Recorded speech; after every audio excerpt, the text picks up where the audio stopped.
Private Lender Podcast, episode 119. The Private Lender Podcast quote of the day comes to us from Thomas Jefferson, who said, "I'm a great believer in luck, and I find the harder I work, the more I have of it." This is the Private Lender Podcast, the show that shares practical advice and know-how for new and seasoned lenders, from private mortgages on single-family houses to joint ventures on commercial projects and beyond. Discover details about investment vehicles that you won't find at your local bank or online broker. Listen and learn from private lenders and real estate investors, as well as from professionals and entrepreneurs, as they share the details, strategies, and the insight that allows for successful and prosperous lending. Now, get ready to increase your ROI. Here's your host, Keith Baker. Hello, Lender Nation, and welcome to episode 119 of the Private Lender Podcast. I'm your host, Keith Baker, and I'd like to thank you for sharing your time and your ears with me today. If you're looking for practical tips and advice on private lending and how to keep your money safe as a private lender, then you are in the right place. But if you want to learn from my mistakes so that you can avoid them, well, then pull up a chair and pour yourself a drink, my friend, because this podcast is just for you. In today's episode, we're going to cover a few of the items of due diligence that every private lender should perform in the month of March, or at least annually at some point in time, especially if you do not utilize the services of a loan servicing company or an escrow company to handle most of that for you, which you got to do it. I mean, it's just that easy. But before we get into the heart of the matter and the brass tacks of today's episode, I need to perform a little housekeeping of my own, and then also for the podcast. And it goes something like this. As you notice, I haven't been putting out much content lately. I mean, for the last year, it's been rather hit or miss. I didn't produce one episode in February of 2021. And I could blame a lot of things, such as COVID or kids, divorce, death, additional family drama, anxiety, depressive episodes. And let's not forget that Texas became an ice cube for a few days recently. But the truth is, it was my choice. I chose not to produce episodes or content or anything for the Private Lender Academy, you know, that thing I've been threatening you with since I started this podcast. And something I've come to realize recently is that it wasn't so much that I consciously chose not to do anything, but now I'm able to see that it was a choice, in that I chose to stay with the familiar feeling of, you know, procrastination due to a failed sense of perfectionism, right? I mean, if I can't do it right, I'm not going to do it kind of thing, which is just bullshit. And, you know, it just means that I chose to stay in my comfort zone and watch the world go by as I wondered, you know, I sat there and went, why wasn't I making any progress? Why is this so difficult? And that's it. I mean, there's no big secret to it. That kind of just wrapped it up in a nutshell. I'm not proud of it. I don't like it. I feel even further behind the eight ball now than I ever have in life and with this project and with, you know, the whole private lending thing. It's, but you know, when I sit down and try to give an honest assessment of why that happened, the only thing I can come up with is that it was my choice. And hopefully, I like to say that I've finally gotten off my ass and put that mindset behind me. It's going to be a little struggle here and there, you know. Some days are better than others. You know, life's a big bowling game, right? You know, strikes and gutters, especially if you play like I do. So anyhow, let's get into the housekeeping of the podcast episode today. And the first one is, please connect with me at the Private Lender Podcast Facebook group. And I don't know why I said it like that, but yeah, the Private Lender Podcast Facebook group. Just go on over, search it, answer a few questions. And if you are a private lender, I'd love to have you come and join the discussions with us. If you're looking for private money, or if you're a hard money lender looking for private money, we'll have another group for that. But right now, I've only got one hard money lender in the group. That's Inc. Lending, Paul Lemnatos, and I want to kind of control who I let in. So, yeah, if you're for private lending, if you're looking for, go to the Facebook group, connect. There's a lot of there's Paul, there's Jaspreet Baveja, who I've had on the show. You know, there are a lot of people who, Steve Hiltebiddle, they're contributing, and it helps everybody in the end. So that's the first piece of housekeeping. Please go to, you can also go to the show notes page for the link to the Private Lender Podcast Facebook group. And if you'd like to get into private lending, but you don't feel like you're ready yet, or you feel like you need a little help to get you through your first few loans, then head over to privatelenderpodcast.com/Inc. That's INK, and learn how you can get started in lending with my friend Paul over at Inc. Lending, like I just mentioned, and fund their loans on properties right here in the Houston area, in one of the most lender-friendly states in this great country of ours. That's right. Paul and his team will vet the deals, underwrite the loan, and put your money to work for you. They even service the loan on your behalf. That's about as passive as you can get. So again, if you want to get more information, privatelenderpodcast.com/Inc. INK. All right. Now it's time to get down to the brass tacks. And it's time for us private lenders to perform a little due diligence as we close out the first quarter of the year.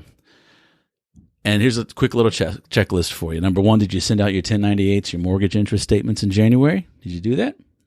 Some people do, some people don't. I always err on the side of caution and do it that way because I don't know why. I just do. It's like $5. It is a bit of a hassle, but it gets the documents out there, and it also helps me keep track of, forces my hand to make sure I keep track of all my loans, which I should be doing anyhow. But it's just another little safety valve there to make sure that I'm on top of of what's coming in. Number two, were the property taxes paid by the borrower? In Texas, we pay our property taxes at the end of January. It may be different in your state. I understand that that's quite common. But you can also confirm this just going online to your county tax collector, assessor, and collector. It's a public record, so that you should be able to find out if they've paid their taxes. The other thing you want to know is number three, have the insurance premiums been paid? This is very important. As you know, I insist on property, windstorm, and flood insurance on any loan that I have because I lend here in Texas. We don't do seismic. We don't have the activity that California has, or even the microseismic that Oklahoma has experienced in the last decade or so. But it's very important that these are conditions of the loan to make sure that these insurances are in place, insurance policies are in place. This is going to help protect your money.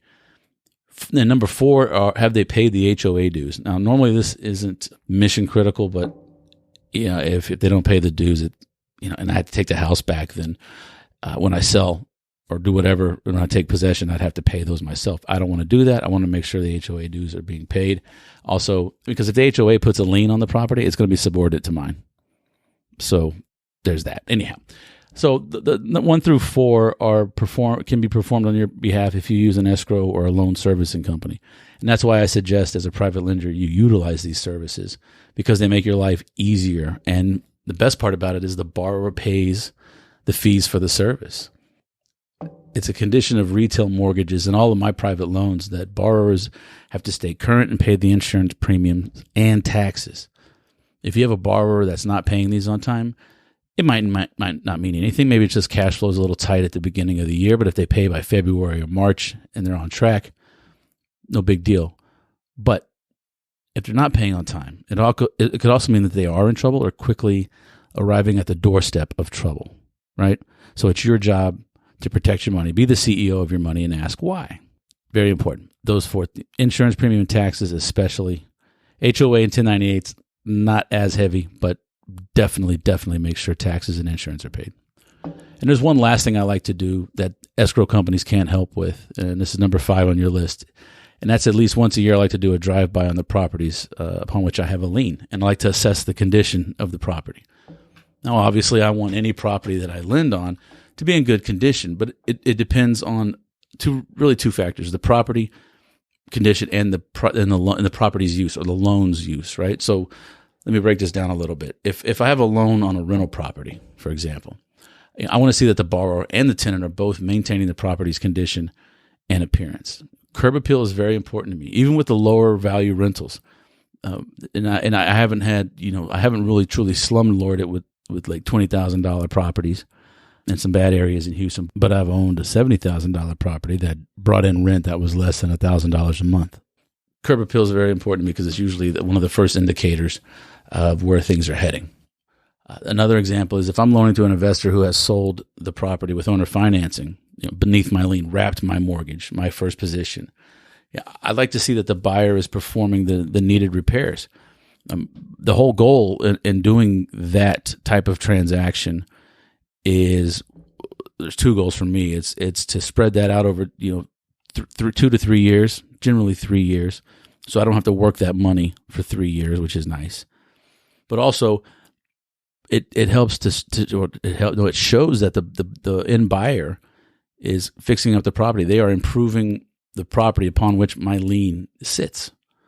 So they're helping my position. If anything were to go wrong, right, I can take back a property in better condition than when I initially loaned on it, right? So there's some shades of gray in this. So that's why I say it depends on the property's condition and the use of that property or that loan. Now, obviously, this does not apply to short-term flips or any new construction. You would obviously want weekly inspections and updates to ensure that the project is moving ahead as scheduled or as close to schedule as possible, and that the borrower is not getting in trouble. So obviously, you don't want to do this annually. You want to see it weekly. So there you go. Let's recap today's private lenders due diligence to-do list for March. Did you send out your mortgage interest statements, your 1098s? That's number one. Number two, did your borrower pay the property taxes? Number three, did they pay the required insurance premiums? Number four, have the HOA dues been paid? And number five, do a drive-by or try to get an assessment on the condition of the property, and just what does it look like, right? Hopefully, it looks good and it's pristine. But if it doesn't, it may mean that there's an issue, and that may be one that you need to investigate. Like we all intrinsically know that no investment is 100% safe. But with a little effort, you can help secure and ensure the safety of your money and your investments. And that's the moral of today's episode. And I'd like to thank you for playing along. Look, here's the deal. I don't charge money for this show, but there is a cost. And I would be extremely grateful if you would help drive awareness to this show, to get the word out by leaving me an honest rating and review over at Google Podcast, iHeartRadio, Spotify, or whatever platform you are using to hear my voice. But it would mean the world to me if you could leave me an honest rating and review over at iTunes, because that's Apple, and they're still the benchmark for the time being. Like, it doesn't take all that long, and it's a small price to pay for the value that I bring, or at least I try to bring. That's my opinion. I could be wrong, but nonetheless, I would greatly appreciate it. And look, if you want to create a stable of your own private lenders, or know people who might have some cash and don't realize the power of private lending, then please send them a text, send them an email, a DM, do whatever you got to do. Please introduce them to me in the Private Lender Podcast. Look, that's going to do it for episode 119. And just a few final thoughts. Please go to the Private Lender Podcast Facebook page and connect. And remember that there is the easy button to lending. You can get started with our friends at Inc. Lending. Just go to privatelenderpodcast.com/Inc. INK. So as I sign off, I'd like to say, in addition to self-awareness, I wish you safe and prosperous private lending. And I'll catch you on the next episode. Y'all take care. Thanks so much for listening to this episode of Private Lender Podcast with your host, Keith Baker. For more great content and to stay up to date, visit privatelenderpodcast.com. If you enjoyed today's episode, please rate and review, and we'll catch you next time.